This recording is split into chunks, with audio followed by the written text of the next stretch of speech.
Bismillahirrahmanirrahim. Assalamu alaikum dear students. Today my lecture is on method of undetermined coefficients, यानी इसको हम UC method भी कहते हैं। प्रीवियस वीडियो में हमने नॉन होमोजीनियस डिफरेंशियल इक्वेशन को सॉल्व करने का ऑपरेटर मेथड हमने डिस्कस किया था।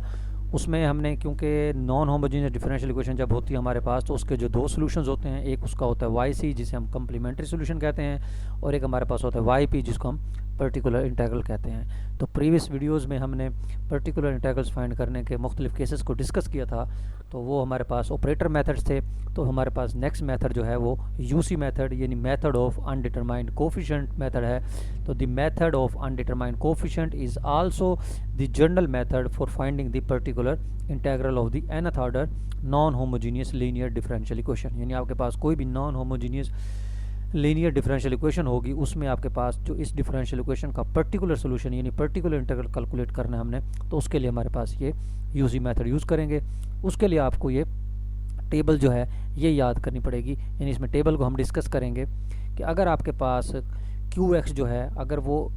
एक्सपोनेंशियल फंक्शन आ जाता है, यानी ए ई की पावर ए एक्स आ जाता है, यानी ए कोई भी कांस्टेंट आपके पास और ई की पावर ए एक्स कोई एक्सपोनेंशियल फंक्शन है, तो आपने जो चूज़ करना है वाई पी जो हम लेट करेंगे, वो ज़रूरी नहीं है कि आप यहाँ अगर ए है, यहाँ तो ए इन जनरल लिया है कि जो भी आपको कांस्टेंट दिया होगा, लेकिन हम क्या करेंगे वहाँ इन जनरल कांस्टेंट के और ई की पावर ए एक्स, यानी जो फंक्शन यहाँ है आपने वही function exponential function general form में कंसीडर करना है। और अगर आपके पास कोई अलजेब्रैक फंक्शन आ गया, यानी x की पावर 2 आ गया, x की पावर 3 आ गया, x की पावर 4 आ गया, तो अगर इस तरह का कोई फंक्शन है तो आपने हमेशा, अगर फ़र्ज़ किया x की 3 है, तो आपने जनरल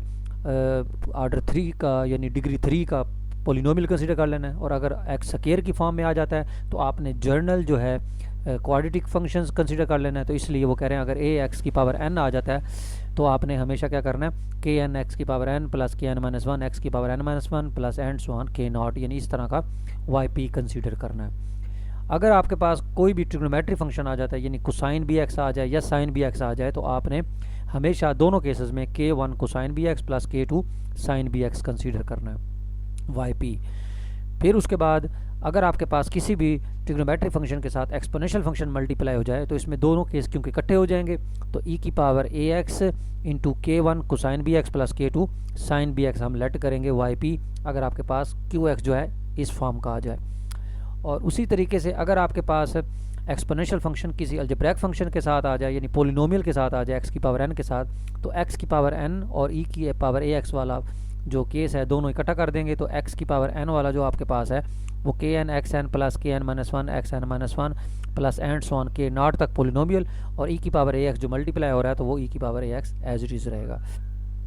इसी तरीके से अगर अलजेब्रैक फंक्शन जो है अगर ट्रिग्नोमेट्री फंक्शन के साथ मल्टीप्लाई हो जाए साइन के साथ या कोसाइन के साथ, तो हमारे पास क्योंकि एक्स एन है तो हम एन डिग्री पोलिनोमियल मल्टीप्लाई करेंगे कोसाइन बी एक्स के साथ, और उसी तरह एन डिग्री पोलिनोमियल जो है हम साइन बी एक्स के साथ मल्टीप्लाई करेंगे। यानी अगर आपके पास क्यू एक्स जो है वो इस फॉर्म में आ जाते हैं तो आपने वाई पी इस तरह के चूज़ करने हैं। अब इसका हमारे पास है rules for finding the method of solutions. Basic rule, if q x in equation 1 is one of the function in the first column in the table, choose by corresponding function y p in the second column. यानी अगर आपके पास Q x जो है अगर इस तरह के functions हैं तो आपने वाई पी जो है वो इस तरह के फंक्शन जो है वो कंसीडर करने हैं जो कॉलम 2 में लिखे हुए हैं। और and determine the undetermined coefficient, और जो इसमें कोफिशिएंट्स हैं के वन के टू या L1 L2 इसी तरीके जो कोफिशिएंट्स आपने ये कैलकुलेट करने हैं, और आपने वाई पी में पुट करके उसके वाई पी जो है वो आप लेट करेंगे, और गिवन डिफरेंशियल इक्वेशन के अंदर हम उस वाई पी को पुट करेंगे और वहाँ से अनडिटरमाइंड जो कोफिशिएंट्स हैं वो कैलकुलेट हो जाएंगे, यानी जो कांस्टेंट कोफिशिएंट्स होंगे वो हम कैलकुलेट कर लेंगे, तो आपका वाई पी कैलकुलेट हो जाएगा। तो ये बेसिक रूल 1 है।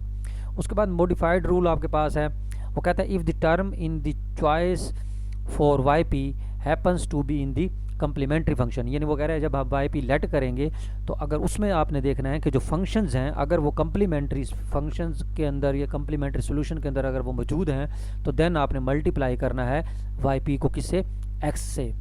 और फिर उसके बाद देन मज़ीद आपने उसको देखना है कि उस तरह के फंक्शन दोबारा तो वाई सी में नहीं है। अगर वाई सी में दोबारा फंक्शन आ गया तो आप फिर एक और एक्स से मल्टीप्लाई कर देंगे, एक्स स्क्वायर हो जाएगी। तो if this solution corresponds to double root of the equations, यानी ये हम इसलिए करते हैं क्योंकि आपका जो वाई पी होता है वो एक अलग सोल्यूशन है, वाई सी जो है वो एक अलग सोल्यूशन है। और वाई सी और वाई पी दोनों इंडिपेंडेंट सोल्यूशन होने चाहिए। इस वजह से अगर आपके पास वाई पी के अंदर कोई ऐसा फंक्शन आ जाता है जो वाई सी के अंदर मौजूद है, तो हम वाई पी को क्या करेंगे, एक्स से मल्टीप्लाई कर देंगे। तो आपका न्यू वाई पी जो बनेगा वो आपका रिक्वायर्ड फंक्शन बनेगा, क्योंकि ये दोनों फंक्शन इंडिपेंडेंट होंगे।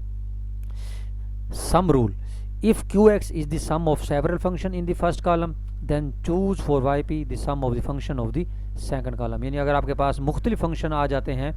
मतलब जैसा कि मिसाल के तौर पर उसमें अलजेब्रिक फंक्शन भी आ जाता है और ट्रिग्नोमेट्रिक फंक्शन भी आ जाता है, तो आप अलजेब्रिक वाला केस अलग कंसीडर करेंगे, प्लस आपने ट्रिग्नोमेट्रिक वाला केस जो है वो अलग कंसीडर करना है। नेक्स्ट इंशाल्लाह हम वीडियो में हम इसके प्रॉब्लम्स को डिस्कस करेंगे। Thank you.